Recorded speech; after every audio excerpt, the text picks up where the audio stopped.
Numbers 11. Now the people complained about their hardships in the hearing of the Lord, and when he heard them his anger was aroused. Then fire from the Lord burned among them and consumed some of the outskirts of the camp.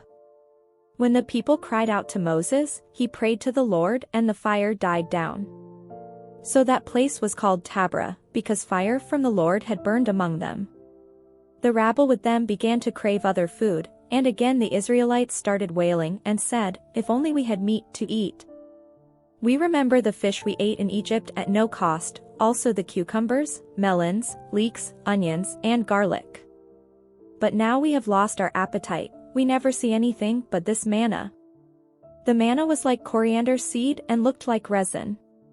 The people went around gathering it, and then ground it in a hand mill or crushed it in a mortar. They cooked it in a pot or made it into loaves. And it tasted like something made with olive oil. When the dew settled on the camp at night, the manna also came down. Moses heard the people of every family wailing at the entrance to their tents. The Lord became exceedingly angry, and Moses was troubled. He asked the Lord, "Why have you brought this trouble on your servant? What have I done to displease you that you put the burden of all these people on me? Did I conceive all these people? Did I give them birth? Why do you tell me to carry them in my arms, as a nurse carries an infant, to the land you promised on oath to their ancestors? Where can I get meat for all these people? They keep wailing to me, 'Give us meat to eat.' I cannot carry all these people by myself, the burden is too heavy for me. If this is how you are going to treat me, please go ahead and kill me, if I have found favor in your eyes, and do not let me face my own ruin." The Lord said to Moses, "Bring me 70 of Israel's elders who are known to you as leaders and officials among the people. Have them come to the tent of meeting, that they may stand there with you. I will come down and speak with you there, and I will take some of the power of the Spirit that is on you and put it on them. They will share the burden of the people with you so that you will not have to carry it alone. Tell the people, 'Consecrate yourselves in preparation for tomorrow, when you will eat meat.' The Lord heard you when you wailed, 'If only we had meat to eat. We were better off in Egypt.' Now the Lord will give you meat, and you will eat it.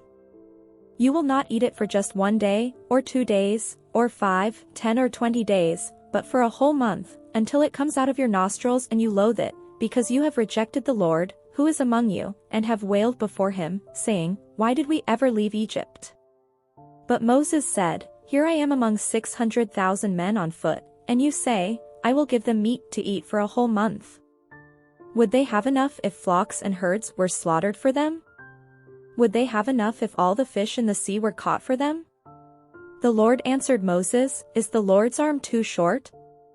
Now you will see whether or not what I say will come true for you.' So Moses went out and told the people what the Lord had said.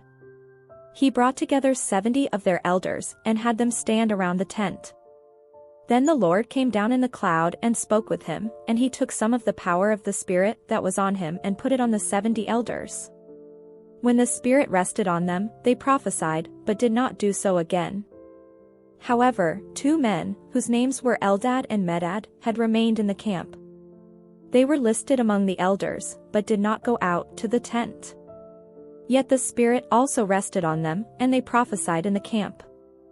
A young man ran and told Moses, "Eldad and Medad are prophesying in the camp." Joshua son of Nun, who had been Moses' aide since youth, spoke up and said, "Moses, my lord, stop them." But Moses replied, "Are you jealous for my sake? I wish that all the Lord's people were prophets and that the Lord would put his Spirit on them." Then Moses and the elders of Israel returned to the camp. Now a wind went out from the Lord and drove quail in from the sea. It scattered them up to 2 cubits deep all around the camp, as far as a day's walk in any direction. All that day and night and all the next day the people went out and gathered quail. No one gathered less than 10 homers. Then they spread them out all around the camp. But while the meat was still between their teeth and before it could be consumed, the anger of the Lord burned against the people, and he struck them with a severe plague. Therefore the place was named Kibroth Hattaavah, because there they buried the people who had craved other food. From Kibroth Hattaavah the people traveled to Hazeroth and stayed there.